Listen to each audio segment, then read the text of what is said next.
بسم اللہ الرحمن الرحیم۔ ایک بھائی نے سوال کیا ہے کہ نبی رحمت امام الانبیاء صلی اللہ تعالی وسلم، کیا آپ غریب؟ صحابہ کرام کو آپ نے مخاطب کر فرمایا کہ تم میں مفلس کون ہے؟ تو صحابہ کرام علیہ رضوان نے کہا یا رسول اللہ صلی اللہ علیہ وسلم کہ المفلس فینا من لا درہم لہ ولا دینار لہ، کہ مفلس ہم میں وہ ہے جس کے پاس کوئی درہم اور دینار نہ ہو۔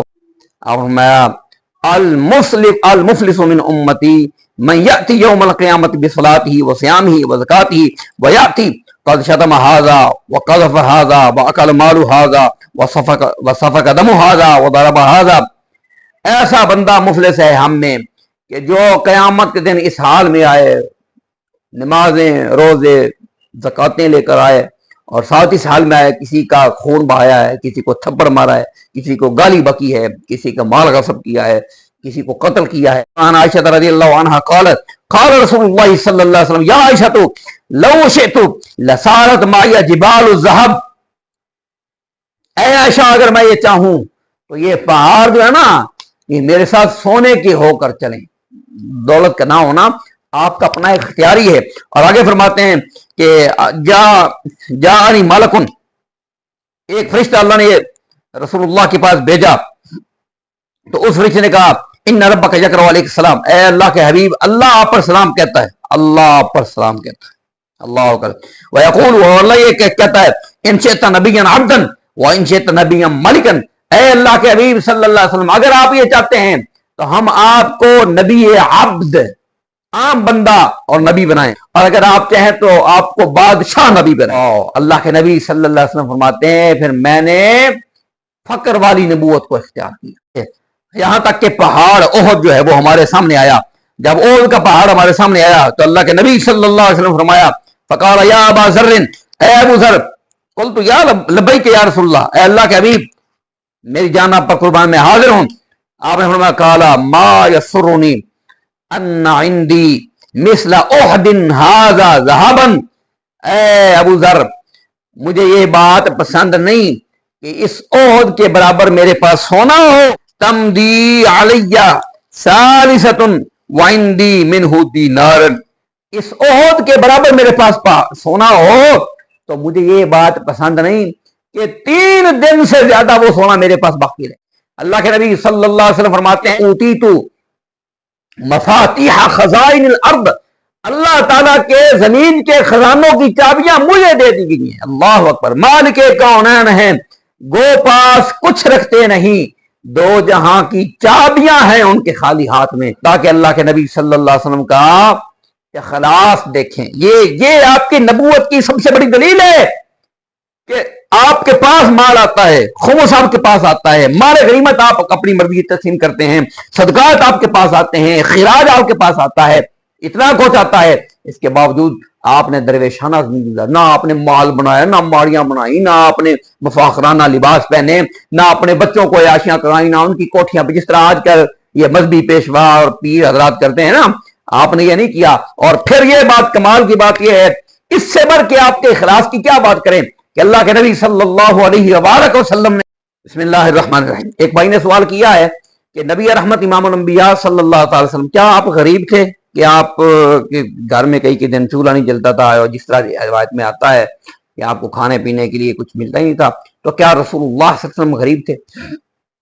تو بھائی آپ کے جواب میں عرض یہ ہے کہ ہمارے جو ذہنوں میں غریب اور امیر کا جو ایک کانسیپٹ بیٹھا ہوا نا وہ بہت عجیب ہے۔ ہمارے ہاں وہی ہے جو عام معروف ہے، غریب وہ ہے جس کے پاس مال نہیں، دولت نہیں، اور کوٹھیاں بنگلے نہیں، وہی غریب ہے۔ لیکن دین میں غریب جو ہے نا، دین کے نظر میں یہ امیری غریبی نہیں ہے، تو یہ کوئی امیری غریبی نہیں، یہ تو چند روزہ زندگی ہے، یہاں سے شروع ہوئی یہاں پہ ختم، بس دیٹس اٹ، محدود ہے۔ دین میں یہ نبی کریم امام الانبیاء صلی اللہ علیہ وسلم نے صحابہ کرام علیہ رضوان سے پوچھا کہ صحابہ کرام کو آپ نے مخاطب کر فرمایا کہ تم میں مفلس کون ہے؟ مفلس کون ہے؟ تو صحابہ کرام علیہ رضوان نے کہا یا رسول اللہ صلی اللہ علیہ وسلم ہم مفلس اس کو شمار کرتے ہیں کہ المفلس فینا من لا درہم لہ ولا دینار لہ، کہ مفلس ہم میں وہ ہے جس کے پاس کوئی درہم اور دینار نہ ہو، مال اور دولت نہ ہو، وہ مفلس ہے۔ تو اللہ کے نبی صلی اللہ علیہ وسلم نے فرمایا نہیں، آپ فرمایا المفلس من امتی من یأتی یوم القیامت بصلاته وصیامه وزکاته ویأتی قد شتم هذا وقذف هذا واکل مال هذا وسفک دم هذا وضرب هذا. ایسا بندہ مفلس ہے ہم میں کہ جو قیامت کے دن اس حال میں آئے، نمازیں روزے زکاتیں لے کر آئے، اور ساتھ اس حال میں آئے کسی کا خون بہایا ہے، کسی کو تھپڑ مارا ہے، کسی کو گالی بکی ہے، کسی کا مال غصب کیا ہے، کسی کو قتل کیا ہے، یہ لے کے آئے. اور وہ جو قیامت کے دن اللہ اس کو بٹھا دے گا، اتنا کچھ لے کے آیا ہے، اور قیامت کے دن اللہ بٹھا دے گا، اور جن جنوں کے ساتھ زیادتی کی ان کو بلائے گا. اس کے پاس اگر پلے میں جو نیکیاں انوار ہوگا وہ سب ان کو بانٹ دے گا، اور اگر ان کے حقوق ابھی بھی باقی ہوں گے تو پھر ان کے گناہ اس کے اوپر مسلط کی جائیں گے. یہ ہے مفلس. یعنی نبی کریم صلی اللہ علیہ وسلم کے سامنے جب صحابہ نے کہا کہ یا رسول اللہ مفلس وہ ہے وہی جو ہماری سوچ ہے، مال جس کے پاس نہ ہو، دولت جس کے پاس نہ ہو، ہمارے ہاں تو وہی غریب وہ سمجھا جاتا ہے، باقی وہ چور ہو، ڈاکو ہو، غاصب ہو، ظالم ہو، جیسا بھی ہو، وہ امیر وہ مفلس نہیں ہے. وہی حقیقی مفلس وہ ہے. اللہ اکبر. اللہ ہمارے حال پہ رحمت فرمائے. مفلس تو وہ ہے جس کے پلے ظلم ہے، جس کے پلے زیادتیاں ہیں، جس کے پلے غصب ہے، وہ مفلس ہے. چاہے وہ دنیا میں اربوں پتیوں، یہ اربوں کروڑوں تو نہیں جائیں گے نا، ساتھ تو پھر عمل جانے والا ہے. تو رسول اللہ صلی اللہ علیہ وسلم جس کو مفلس ہوا، صحابہ نے وہی کہا جس طرح ہم سمجھتے ہیں کہ یار مفلس وہی ہے جس کے پاس مال و دولت میں درہم دینار نہیں ہے، متاع نہیں ہے، مال نہیں ہے، وہی مفلس ہے. آپ نہیں مفلس. تو نبی کریم صلی اللہ علیہ وسلم جو ہے نا وہ غریب نہیں تھے، مفلس نہیں. آپ تو جہانوں میں سب سے بڑھ کے امیر تھے. رہ گی بات وہ جو ہمارے ذہن میں مفلس کا، غریب کا، مفلس کا جو کانسیپٹ ہے اس کی بات، تو اللہ کے نبی صلی اللہ علیہ وسلم ارشاد فرماتے ہیں. حدیث برکہ ہے تو سند اس کی ضعیف، لیکن بہرحال فضائل وغیرہ میں یہ چل جاتی ہے ضعیف، علماء اجازت دیتے ہیں. تو نبی کریم صلی اللہ علیہ وسلم آپ کی دیکھیں، آپ کی دولت دیکھیں، آپ کتنے امیر ہیں. یہ دنیا کی دولت کی بات کریں، آخر جو حقیقی امیری غریبی اس میں تو نبی کریم کے برابر امیر کوئی ہے ہی نہیں نا، ان کے حضور کے برابر کوئی امیر نہیں. رہ گی بات مال و دولت کی، تو اللہ کے نبی صلی اللہ علیہ وسلم فرماتے ہیں، ام المؤمنین عائشہ رضی اللہ عنہا قالت قال رسول اللہ صلی اللہ علیہ وسلم یا عائشہ لو شئت لسارت معی جبال الذهب. اے عائشہ اگر میں یہ چاہوں تو یہ پہاڑ جو ہے نا یہ میرے ساتھ سونے کے ہو کر چلیں، سونے کے ہو کر یہ پہاڑ میرے ساتھ چلیں. تو پتہ چلا رسول اللہ نے جو فقر، آپ کا جو فقر ہے نا دنیا میں مال و دولت کا نہ ہونا، آپ کا اپنا اختیاری ہے. اور آگے فرماتے ہیں کہ جاءنی ملکن، ایک فرشتہ اللہ نے رسول اللہ کے پاس بھیجا، تو اس فرشتے نے کہا ان ربک یقرأ علیک السلام، اے اللہ کے حبیب اللہ آپ پر سلام کہتا ہے، اللہ آپ پر سلام کہتا ہے. اللہ اکبر. ویقول، اللہ یہ کہتا ہے ان شئت نبیا عبدا وان شئت نبیا ملکا، اے اللہ کے حبیب صلی اللہ علیہ وسلم اگر آپ یہ چاہتے ہیں تو ہم آپ کو نبی عبد، عام بندہ اور نبی بنائیں، عام ایک بندے کی طرح، یعنی عام جس طرح بندے زندگی گزارتے ہیں ویسا نبی بنائیں.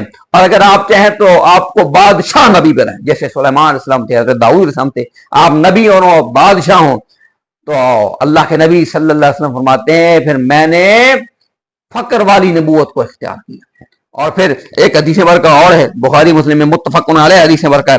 اللہ کے نبی صلی اللہ علیہ وسلم فرماتے ہیں، حضرت ابو ذر کہتے ہیں کہ میں نبی پاک صلی اللہ علیہ وسلم کے ساتھ تھا، مدینہ شریف کے ارد گرد ہم چل رہے تھے، یہاں تک کہ پہاڑ احد جو ہے وہ ہمارے سامنے آیا.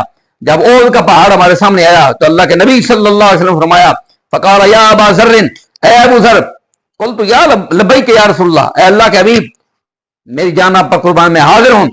آپ نے فرمایا قال ما یسرنی ان عندي مثل احد هذا ذهبا، اے ابو ذر مجھے یہ بات پسند نہیں کہ اس احد کے برابر میرے پاس سونا ہو، احد کے برابر سونا ہو. تمدی علی ثالثۃ وعندی منہ دینار، فرماتے ہیں اللہ کے حبیب صلی اللہ علیہ وسلم اس احد کے برابر میرے پاس سونا ہو تو مجھے یہ بات پسند نہیں کہ 3 دن سے زیادہ وہ سونا میرے پاس باقی رہے. تو اللہ کے نبی صلی اللہ علیہ وسلم جس طرح اعلیٰ حضرت بریلوی نے لکھا مالک کونین ہیں گو پاس کچھ رکھتے نہیں، اپنے پاس اگرچہ انہیں کچھ نہیں رکھتے لیکن پھر بھی کونین کے اللہ کی کائنات کے مالک ہیں۔ اللہ رب العالمین احکم الحاکمین نے سرکار دو جہان صلی اللہ علیہ وسلم کی مبارک ہاتھوں میں تصرف و عطا فرمایا ہے۔ اللہ کے نبی صلی اللہ علیہ وسلم فرماتے ہیں اوتیتو مفاتیح خزائن الارض، اللہ تعالیٰ کے زمین کے خزانوں کی چابیاں مجھے دے دی گئی ہیں۔ اللہ اکبر، مالک کونین ہیں گو پاس کچھ رکھتے نہیں، دو جہاں کی چابیاں ہیں ان کے خالی ہاتھ میں۔ حضور کے جو ہاتھ بظاہر خالی نظر آتے ہیں، دونوں جہانوں کی چابیاں اس میں ہیں۔ اللہ تعالیٰ کے نبی صلی اللہ علیہ وسلم کا جو فقر ہے، آپ کوئی غریب مسکین ایسے نہیں دے جس طرح ہم سمجھتے ہیں۔ دنیا کی دولت بھی اللہ آپ کے قدموں میں اللہ تعالیٰ نے ڈھیر فرمائی ہے، کائنات کی تمام نعمتیں، لیکن اللہ کے نبی صلی اللہ علیہ وسلم نے ان نعمتوں کو اپنے اختیار سے اپنے پاس نہیں رکھا اور فقراء پہ، مساکین پہ، غرباء پہ آپ نے بانٹی ہیں۔